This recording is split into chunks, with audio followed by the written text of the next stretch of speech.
से विपक्ष लगातार सवाल पूछ रहा है और निश्चित तौर पर ये जो सवालों का घेरा है कहीं ना कहीं परेशान कर रहा होगा। बाबा सिद्दीकी जिनकी बड़ी तारीफ भी की जा रही है, लेकिन इनके ऊपर भी कभी कभी एक संदेह का घेरा रहा है। इनको बॉलीवुड और अंडरवर्ल्ड के बीच ब्रिज कहा जाता था और 70 80 90 का जो दशक था, मुंबई में एक अंडरवर्ल्ड की दहशत थी।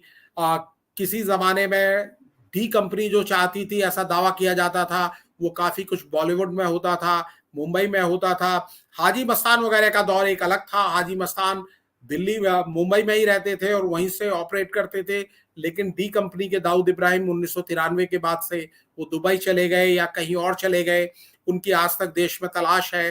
तो उनके इशारे पर काफी कुछ होता था और इनके ऊपर एक टाइम में इल्जाम लगा था। और जो सोशल मीडिया पोस्ट जो लॉरेंस गैंग की ओर से बताई जा रही है, लॉरेंस बिश्नोई गैंग की ओर से, पुलिस हालांकि उसके जांच कर रही है, उसमें भी इनके दाऊद कनेक्शन की बात की गई है। मीडिया रिपोर्ट्स आप लगातार देख रहे होंगे, मीडिया रिपोर्ट्स में तो इस तरह का जिक्र है ही कि दाऊद इब्राहिम की डी कंपनी से इनके जुड़े होने की बात थी, आरोप थे।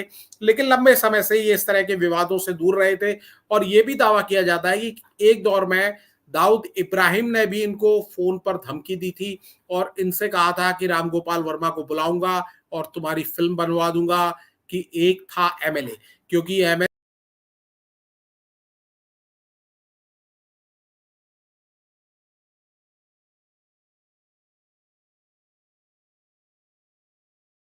अहमद लंगड़ा वो शामिल था।